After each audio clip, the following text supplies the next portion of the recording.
நம்ம ஸ்கூல்ல எதுக்கு போறோம்? நல்ல விஷயங்கள கத்துக்கிறதுக்காக போறோம். குறிப்பா வந்து ஸ்கூல்ல வந்து பார்த்தீங்கன்னா, யூனிஃபார்ம் வச்சிருக்கிறதே ஏற்றத்தாழ்வு யாருக்குமே வந்து தெரிஞ்சிறக்கூடாது அப்படிங்கிறதுனால, எல்லாருமே சமம் அப்படின்னு காட்டுறதுக்காக முதல்ல இந்த ட்ரெஸ்ஸே வந்து பார்த்தீங்கன்னா, யூனிஃபார்ம்னு வைக்கிறாங்க. அப்போ யூனிஃபார்மிட்டி எந்த அளவுக்கு இருக்கணும்னு நினைக்கிறாங்கன்னா, எல்லாருமே சமம் அப்படிங்கிறதையும் தாண்டி, பசங்க எந்த ஒரு டிஸ்ட்ராக்ஷனுமே இல்லாம, எல்லா பசங்களும் அது வெவ்வேறு மதங்கள்லேருந்து, வெவ்வேறு மொழி பேசுற குழந்தைங்க, வெவ்வேறு சாதிய சேர்ந்த குழந்தைங்க வந்தாலும், அங்க உட்கார்ந்து அதுங்க கத்துக்க போறது எல்லாமே ஒரே எஜுகேஷன் தான் அப்படிங்கிற மாரி வந்து பார்த்தீங்கன்னா, அங்கருந்தே வந்து அவ்ளோ சீரான விஷயங்கள வந்து காக்கக்கூடிய ஒரு இடமா வந்து பள்ளி இருக்கு. பள்ளிக்கு நம்ம போறோம் அப்படின்னா, அங்க இருக்கிற டீச்சர்ஸ் நம்மளுக்கு என்ன சொல்லி தருவாங்க? நல்லது மட்டுமே சொல்லி தரதுக்கு தான் அந்த இடம் இருக்கு. நல்லது மட்டுமே கத்துக்கிறதுக்கு தான் அந்த பள்ளின்னு இருக்கு. இந்த உலகம் அப்படின்றதே உங்களுக்கு ஒரு பாடம் எடுக்கக்கூடிய ஒரு பள்ளின்னு நீங்க எடுத்துக்கிட்டீங்கனாலும், ஒரு லாஜிக்கல் இல்லாம ஒரு பிலாசபிக்கலா சொன்னா, இங்க நல்லதும் கத்துக்கலாம், கெட்டதும் கத்துக்கலாம். பட் ஒரு பள்ளி, கல்லூரி, பள்ளிகள்ல வந்து பார்த்தீங்கன்னா, நம்ம கத்துக்கக்கூடிய விஷயம் பெரும்பான்மையா நன்மை பயக்கக்கூடிய விஷயமா தான் இருக்கும். ரொம்ப முறையான விஷயமா தான் இருக்கும். தவறான விஷயங்களுக்கு அங்க இடம் இருக்காது அப்படிங்கிறது தான். ஆனா, இங்க பள்ளிகள்ல நெறைய விஷயங்கள் இன்னைக்கு உள்ள ஊடுருவி செயல்பட ஆரம்பிச்சுருச்சு. குறிப்பா எப்போத்துலருந்துன்னா, அந்த சோசியல் மீடியாவோட மோகம் அதிகமாக ஆரம்பிச்சதுலருந்து, பள்ளிகளுக்குள்ள எவன் போறான், வரான், கல்லூரிகளுக்குள்ள யார் வரா, போறா அப்படிங்கிறதுக்கு ஒரு விவஸ்தையே இல்லாம போயிருச்சு. ஒரு அருகதையே இல்லாம போயிருச்சு அப்படின்னு சொல்லலாம். இன்னைக்கு வரைக்குங்க, நீங்க பள்ளிகள்ல நம்ப இண்டிபெண்டன்ஸ் டே, ரிப்பப்ளிக் டே, இல்ல ஸ்கூல் ஆனுவல் டேல வந்து பார்த்தீங்கன்னா, நெறைய கெஸ்ட்லாம் வந்து போயிருப்பாங்க. அவங்கள வந்து அதில ஒருத்தர் கூட நம்ம வந்து மறந்திருக்க மாட்டோம். ஏன்னா, நம்ம வந்து people to person to look up டூன்னு சொல்லுவாங்க. நம்ம அப்படியே அண்ணாந்து பார்த்தா, ச்சே! இவங்கள மாரி நம்ம ஆயிருவோம்ல. இவர் பெரிய ஆள்ல. அவரு வந்தாரு, நல்ல விஷயம் சொன்னார்ல அப்படின்னு சொல்லிட்டு இன்னைக்கு வரைக்கும் அண்ணாந்து பார்க்கக்கூடிய மிகப்பெரிய ஒரு ஆளுமைகள் தான் வந்து கூட்டு வந்து நம்மள பள்ளியில முன்னாடி நிறுத்தியிருப்பாங்க. ஏன்னா, சின்ன பசங்களோட அப்சர்வேஷன் பவர் ரொம்ப அதிகம். அவங்க வந்து யாரையாவது ரசிச்சாங்கன்னா, அப்படி ரசிப்பாங்க. நல்லதோ, கெட்டதோ காட்டுனா, அது அவங்க மனசுல அதிகமா பதிஞ்சிரும் அப்படிங்கிறனால, ஒரு பெரிய சாதித்த நபர் பசங்கள வந்து மனதை தூண்டும் வந்து ஒரு நபர், நல்வழிப்படுத்தக்கூடிய ஒரு நபர கூட்டு வந்து நிறுத்துனா, அந்த பசங்களுக்கு அது இன்ஸ்பைரிங்கா இருக்கும் அப்படின்னு சொல்லிட்டு தான் ஸ்போர்ட்ஸ் செலிபிரிட்டீஸு, அரசியல்ல வந்து நிஜமாவே சரியா செயல்பட்டுட்டு இருக்கவங்க, சிறப்பான டாக்டர்ஸு, சயின்டிஸ்ட்டு அண்ட் போலீஸ்லயே வந்து பார்த்தீங்கன்னா, சிறப்பா தங்களோட போலீசிங் பணிய செஞ்சுட்டு இருக்கவங்க. இந்த மாரி நபர்களா கூட்டு வந்து நிறுத்துவாங்க. அப்படி இருக்கிறப்போ, அந்த பசங்க ஏதோ ஒரு வகையில அவங்கள பார்த்து இன்ஸ்பயர் ஆவாங்க அப்படின்னு சொல்லிட்டு. அதுக்கப்புறம் தான் பார்த்தீங்கன்னா, 90களோட இறுதிகள்ல ஒரு கேவலமான ஒரு கல்ச்சர் வந்து நிலவுது. அதுதான் இந்த சினிமா நடிகர்கள கூட்டு வந்து ஸ்கூல்ல நிறுத்துறது அப்படிங்கிறது. இப்போ ஒரு கல்ச்சுரல் ஈவென்ட் இருக்கு அப்படின்னா, ஒரு சினிமா நடிகர் அங்க வராரு, ஒரு டான்சர் வராரு அப்படின்னா வந்து பரவால்ல. பட் ஒரு ஸ்கூல்ல இருக்கக்கூடிய இண்டிபெண்டன்ஸ் டே, ஸ்போர்ட்ஸ் டே இல்ல ஏதோ ஒரு ஃபங்ஷனுக்கு கூட்டு வந்து இந்த சினிமா செலிபிரிட்டீஸ நிறுத்துறதுனால, ஒரு ஸ்கூல்லயோ, ஒரு கல்லூரியிலயோ அவங்கள பார்த்து பசங்க என்ன வந்து இன்ஸ்பயர் ஆயிருவாங்கன்னு நீங்க நினைக்கிறீங்க? குறிப்பா சில காலேஜஸ்லாம் வந்து பார்த்தீங்கன்னா, நல்ல டெக்கோரம வந்து ஃபாலோ பண்ணிட்டுருந்தாங்க. சூப்பரா ஒரு டீசென்ட்டா அவங்களோட விழாக்கள்லாம் நடந்துட்டு இருந்துச்சு.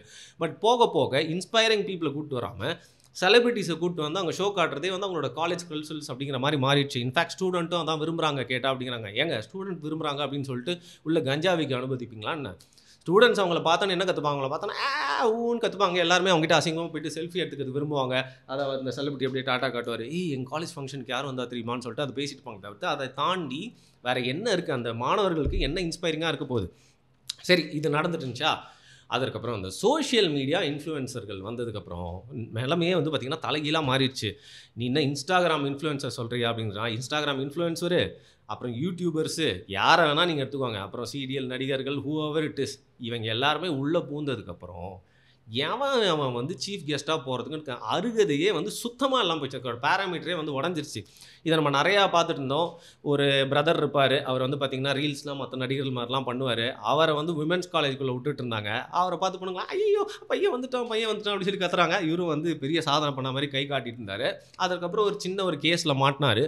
அது உண்மையா, பொய்யா அப்படிங்கிறதெல்லாம் உட்டுருவோம். பட் இந்த மாரி இடத்துல இருக்கக்கூடியவங்க, படிப்புக்கும் அவங்களுக்கும் சம்மந்தமே இல்லாம எந்த சாதனையுமே செய்யாதவங்கள, ஜஸ்ட் பிகாஸ் பிரபலம் அப்படிங்கிற பேர்ல, எந்த அளவுக்கு இந்த மாரி எஜுகேஷன் இன்ஸ்டிடியூட்ஸ்லாம் உட்றாங்க. அதெல்லாம் முதல்ல எஜுகேஷனல் இன்ஸ்டிடியூஷன். அவங்க பொண்ணுங்கள எப்படி நம்பி இங்க படிக்க வைக்கிறீங்க? முதல்ல புத்தி இருக்கா? அந்த மேனேஜ்மென்ட்க்கு, அங்க இருக்கிற புரொஃபசர்க்குன்னு சொல்லிட்டு நம்ம வந்து அந்த சமயத்திலேயே நெறைய கேள்விகள் கேட்டிருந்தோம். ஆனா, அதற்கு முன்னரும் சரி, அதற்கு அப்புறமும் சரி, இந்த Instagram இன்ஃப்ளூயன்சரு ரொம்ப பிரபலம் அப்படிங்கிற பேர்லயே நெறைய பேர தொடர்ந்து வந்து ஸ்கூல்ஸ்ல கூட்டு வந்து நிறுத்துறாங்க. அதுல இன்னொரு வாட்டி என்ன ஆச்சுன்னு பார்த்தீங்கன்னா, ஒரு ஆபாச நடிகை, ப்ராப்பர் ஒரு ஆபாச நடிகை அவங்க. அந்த ஆபாச நடிகைய கூட்டு வந்து நிறுத்துறாங்க. அந்த ஸ்கூல்ல இருக்க நெறைய பேருக்கு ரொம்ப அப்பாவிங்க. நிஜமாவே அவங்க யாருன்னே தெரியல. நம்ம ஊர்ல ஒரு பழக்கம் இருக்கு. அதுவும் நார்த்ல ரொம்ப ஒரு அதிகம். நீங்க யார் முன்னாடி யார் கூடயோ போய் ஃபோட்டோ எடுத்துட்டு சும்மா கையெழுத்து வாங்குற மாரி பண்ணிட்டு வந்துட்டீங்கன்னு வச்சுக்கோங்க. நீங்க யாருன்னே தெரியலனாலும் கூட்டு வந்து ஃபோட்டோ எடுத்துப்பாங்க. இத நானே அனுபவிச்சிருக்கேன் நார்த்ல. அதே மாரி நம்ம தமிழ்நாட்டிலயும் அப்படிதான். யார் என்னன்னே தெரிய வேணாம். போயிட்டு வந்து ஒரு பிரபலம் மாரி யாராவது தெரிஞ்சுனாலும் போதும். அவங்கள போய் ஃபோட்டோ எடுத்துக்கிறது. ஸோ நான் சொன்ன அந்த ஆபாச நடிகை இந்த ஸ்கூல்ல வந்தப்போ வந்து பார்த்தீங்கன்னா, யார் போய் ஃபோட்டோ எடுத்திருப்பாருன்னு நினைக்கிறீங்க? நிறைய பேருக்கு அவங்கள யாருன்னே தெரில. ஒரு குழந்தையோட அப்பா போயிட்டு அவங்க கூட ஃபோட்டோ எடுத்திருக்காரு. அவங்களுடைய கன்டென்ட் எல்லாம் பார்த்து ரசிக்கக்கூடிய ரசிகர் போல இருக்கு. அத பார்த்தா சிரிக்கிறதா இல்ல கோவப்படுறதா அப்படின்னே வந்து தெரியல. சரி, இப்போ ஒரு ஸ்கூலுக்கு யாரை சீஃப் கெஸ்ட்டாக கூப்பிட்டாங்கன்னு இப்போ இந்த கதற அப்படின்னு கேட்டிங்கன்னா, எனக்கு சத்தியமா சொல்றேன், இவங்கள நான் கேள்விப்பட்டதும் இல்ல, பார்த்ததும் இல்ல. ஏதோ ஒரு வீடியோ வந்து ட்ரெண்டிங் ஆயிட்டே இருந்துச்சு. பாருங்க, இவங்கலாம் வந்து ஆகஸ்ட் 15க்கு இண்டிபெண்டன்ஸ் டேக்கு ஒரு ஸ்கூல்ல சீஃப் கெஸ்ட்டா கூப்பிட்டு ஸ்பீச் குடுக்க வச்சிருக்காங்க அப்படின்னு சொல்லிட்டு பார்த்தா, ஒரு பொண்ணு ஏதோ பேசிட்டு இருந்தாங்க. சரி, இந்த பொண்ணு யாரு என்ன அப்படின்னு தேடி பார்த்தா, தேடி தாங்க பார்த்தேன். அதுக்கு முன்னாடி நான் பார்த்ததில்ல. இன்ஸ்டாகிராம் இன்ஃப்ளூயன்சர் அவங்க. சரி, அதுக்கப்புறம் உள்ள போயிட்டு என்ன இன்ஃப்ளூயன்ஸ் பண்றாங்க அப்படின்னு பார்த்தா, அதுக்கப்புறம் ஃபோட்டோஸ்லாம் இருந்துச்சு. ஆக்சுவலா அவங்களோட இன்ஸ்டாகிராம் ப்ரொஃபைல வந்து பண்ணி பார்த்தா, ஒரு சாதாரண பெண்ணா தான் அவங்க வந்து போஸ்ட்லாம் வந்து போட்டிருந்திருக்காங்க. அதுக்கப்புறம் ஒரு 2 வருஷமா பார்த்தீங்கன்னா, போஸ்ட்லாம் ஒரு மாரி இருந்தது. சரி, போஸ்ட்ல கூட எதுவும் பெருசா தப்பா இல்லையே!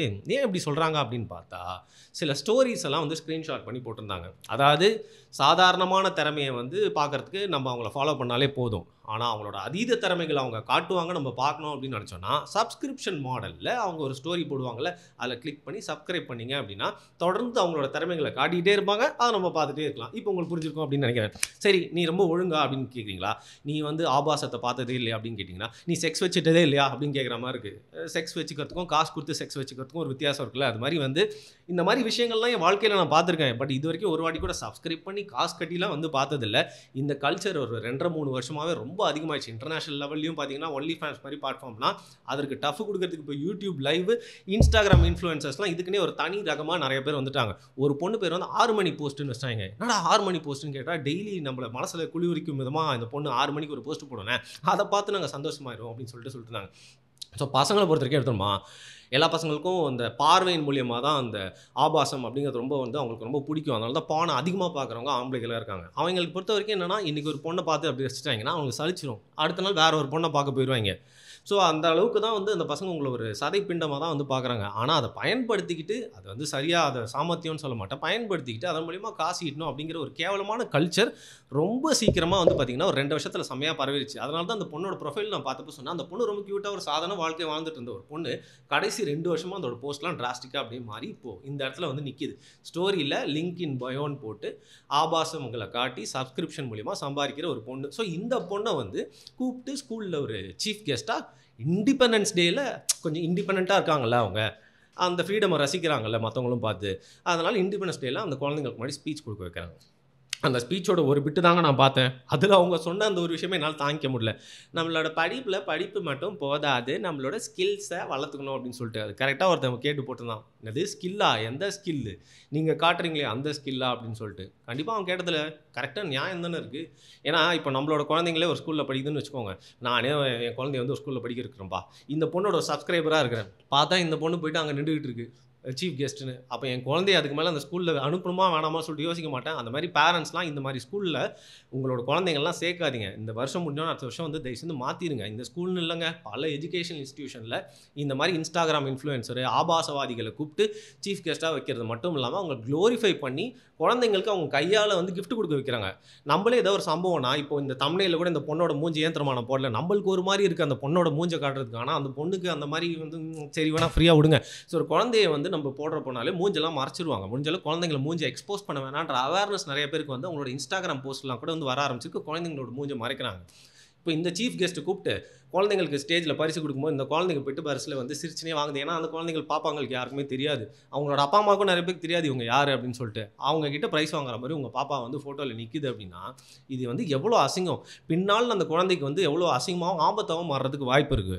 ஸோ இந்த மாரி அசிங்கமான ஆபாசத்தை காசுக்காக விற்கக்கூடியும் பெண்கள் மட்டும் இல்ல, ஆண்களா இருந்தாலும் சரி, இவைங்களெல்லாம் ஏன் நீங்க வந்து சீஃப் கெஸ்ட்டா கூப்பிடுறீங்க?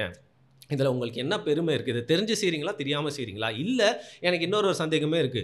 இந்த இன்ஸ்டாகிராம் இன்ஃப்ளூயன்சர்லாம் வந்து பார்த்தீங்கன்னா, காசு குடுத்து வந்து ஃபாலோவர்ஸ் வாங்குற மாரி, சில ஸ்கூல்ஸ்ல இருக்கிற மேனேஜ்மென்ட்க்கு இவைங்க எச்சத்தனமா காசு குடுத்து, அவைங்களும் அசிங்கம் புடிச்சவனுங்க எச்சத்தனமா அந்த காச அக்செப்ட் பண்ணிக்கிட்டு, இவைங்கள சீஃப் கெஸ்ட்டா கூப்பிடுறாங்களா? அப்படிங்கிற சந்தேகம் தான் இருக்கு. சரி, இத விட்டுருங்க. புலம்புற இடத்துல தான் நம்ம இருக்கோம். அந்த குழந்தைங்கள அந்த ஸ்கூல்லேருந்து எடுக்கிற இடத்துல அந்த பேரண்ட்ஸ் இருக்காங்க. கூப்பிடாம இருக்கிற இடத்துல ஸ்கூலோட மேனேஜ்மெண்ட் இருக்கு. பட் இந்த மாரி ஒரு கேவலமான விஷயம் நடக்கிறப்போ, அதை தட்டி கேட்கும் இடத்துல யார் இருக்கிறா? கல்வித்துறை, பள்ளி கல்வித்துறை அமைச்சர் தானே இருக்கிறாரு. ஸோ அவரோட கண்ல இந்த விஷயங்கள்லாம் படுதா? முதல்ல இதெல்லாம் அவர் முதல்ல தப்பான விஷயமா பார்க்குறாரா? இது இந்த ஒரு சமயம் இந்த ஒரு பொண்ண மட்டும் நான் சொல்லங்க. யார் யாரையோ கூப்பிட்டு இந்த மாதிரி வந்து தொடர்ந்து மாதத்துக்கு ஒரு வீடியோ இந்த மாதிரி வந்துட்டே தான் இருக்குது. பள்ளிகளுக்கு நீங்கள் என்ன கட்டுப்பாடு வச்சுருக்கீங்க? ஒரு அமைச்சராக வந்து நீங்கள் நிறைய இடத்துல போய்ட்டு கண்காணிக்கிற மாதிரி பார்க்குறீங்க, வீடியோஸ்லாம் வந்து குழந்தைங்களை பற்றி கேர் பண்ண வேண்டியீங்க, வெளிநாட்டுக்கெலாம் குழந்தைங்களாம் கூப்பிட்டு போகிறீங்க. ஆனால் உள்நாட்டில் இந்த மாதிரி அசிங்கங்கள் நடந்துகிட்ருக்கு. அது உங்கள் கண் பார்வைக்கு எட்டி காதுகள் கேட்டு நீங்கள் அதுக்காக என்ன நடவடிக்கை எடுத்தீங்க அப்படிங்கிற கேள்வி தான் கேட்போம். சரி, கடைசியாக வரேன். நீ என்ன ஒழுங்கா? அது ஒழுங்கான்றதுக்கு நான் பதில் சொல்லிட்டேன். சரி, உன்னை வந்து இந்த மாதிரி ஸ்கூலுக்கோ காலேஜுக்கோ சீஃப் கெஸ்ட்டாக கூப்பிட்டா நீ போவியா போக மாட்டியான்னா, நம்மளுக்கு ஒரு இடத்துல கூப்பிடுறாங்கன்னா அந்த இடத்துல போய் நம்மளுக்கு எதாவது சொல்கிறதுக்கு இருக்குது, நம்ம ஒரு எக்ஸ்பர்டைஸ் வச்சுருக்கோம் ஒரு ஃபீல்டில், அங்கே போயிட்டு பகிர்ந்துக்கிறதுக்கு எதாவது இருக்குன்னா நான் போவேன். இல்லை சம்மந்தமே இல்லாத ஒரு இடத்துக்கு நீங்கள் கூப்பிட்டாங்கன்னா போக மாட்டேன். இது நான் இல்லை, என்னோட ரொம்ப ஃபேமஸாக இருக்கிற பல செலிபிரிட்டிஸ்ன்னு சொல்லப்படுறவங்க அப்படி தான் வந்து மெயின்டைன் பண்ணிட்டு இருக்காங்க. உதாரணத்துக்கு ஒரு 3 வருஷத்துக்கு முன்னாடி 4 வருஷத்துக்கு முன்னாடி எந்த வேலையுமே செய்யாமல் சும்மா உட்காந்துட்டு இருந்தேன். நான் ஒரு பெரிய பிரேக் எடுத்திருந்தேன், ஒரு 5 வருஷம் யூடியூப் வீடியோஸ்லாம் கூட பண்ணாமல். அந்த டைமில் ஏதோ ஒரு டாக்ஸ், அது இன்ஸ்பைரிங் டாக்ஸ் பண்ணுவாங்கல்ல, ஸ்டேஜில் ஏறி நான் வாழ்க்கையில் எப்படி முன்னேறி வந்தேன், வெற்றி பெற்றேன் அப்படின்னு சொல்லிட்டு, அந்த மாதிரி ஒரு டாக்ஸில் வந்து என் கூட இருக்கிற ஒரு அப்போ ஃபேமஸாக இப்பயும் ஃபேமஸாக இருக்கிற ஒரு யூடியூபரை கூப்பிட்டாங்க. அவர் என்ன பண்ணார், நம்ம மேலே இருக்க பாசத்தில் வந்து ப்ரோ உங்கள் பேரையும் சொல்லியிருக்கேன், உங்களுக்கும் ஒரு மாதிரி வீடியோ தரேன்னு சொன்னாங்க, வாங்க அப்படின்னு சொன்னார். நான் சொன்னேன், யோ நான் வந்து என்னையா பேச போகிறேன், நான் வாழ்க்கையில் ஒன்றும் ஜெயிக்கவே இல்லை ஜெயிக்கிறதுக்கான ஒரு முயற்சி கூட இருக்குல்ல, ஜெயிக்கிறது தான் பேசணும், இல்லை ஜெயிக்கிறதுக்கான ஒரு முயற்சி எடுத்திருந்தா அது கூட இன்ஸ்பயர் பண்ணலாம் நிறைய பேருக்கு, அதை பற்றி கூட பேசினா பரவாயில்ல. நான் இப்போ எதெல்லாம் பண்ணக்கூடாதான் பண்ணி இப்போ ஒரு பெரிய ரெஸ்ட்டில் இருக்கிறேன், வேணா வந்து வாழ்க்கையில் எதெல்லாம் பண்ணக்கூடாது தோல்வி அடையிறதுக்கு அப்படின்னு வேணா நான் பேசுகிறேன் அப்படின்னு நான் வந்து ரொம்ப சீரியஸாக தான் சொன்னேன். அவங்க ரொம்ப சிரிப்பாக எடுத்துகிட்டு அப்புறம் விட்டுட்டாங்க. நம்மளுக்கு ஒரு இடத்துல போய் போகிறதுக்கு தகுதி இல்லை அப்படின்னா யாராவது கூப்பிட்டாங்கன்னா நம்ம போகாமல் இருக்கணும். பட் இந்த பொண்ணு அந்த மாதிரிலாம் யோசிச்சிருக்குமா அப்படின்னு தெரியல. அது நிஜமாவே தன்னை ஒரு சந்திரமுகியாவே உணர்ந்த தன் மாதிரி ஒரு சீஃப் கெஸ்ட்டாகவே உணர்ந்து அந்த இடத்துல போய் ஸ்கில்ஸ்லாம் பற்றி பேசியிருக்காங்க. ஸோ இந்த இலவை பற்றி புலம்ப தான் முடியும். இதெல்லாம் நிறைய பேர் வந்து பார்த்து இது ஒரு வீடியோவாக பிடிச்சி இதை ஒரு கமெண்ட் பண்ணி ட்ரால் பண்ணி மீமெட்டெல்லாம் மாற்றி அனுப்புனீங்களே, ரொம்ப நன்றிடா. நிறைய கேவலமான மீம்ஸ் பண்ணாலும் இந்த மாதிரி அப்பப்போ சமூகத்துக்கு தேவையான மீம்ஸு இந்த மாதிரி ரீல்லாம் பண்ணி அனுப்புறதால தான் இந்த விஷயம் நம்ம கண்ணில் வந்து பட்டுச்சு. இல்லைனா ஏதோ ஒரு ஸ்கூலில் இந்த மாதிரி இன்ஸ்டாகிராமில் இது மாதிரி பல இன்ஃப்ளூயன்ஸ் இருக்காங்க. இந்த பொண்ணு மட்டும் சொல்ல, இந்த பொண்ணெல்லாம் எனக்கு இந்த விஷயம் மூலியமாக தான் தெரியும்.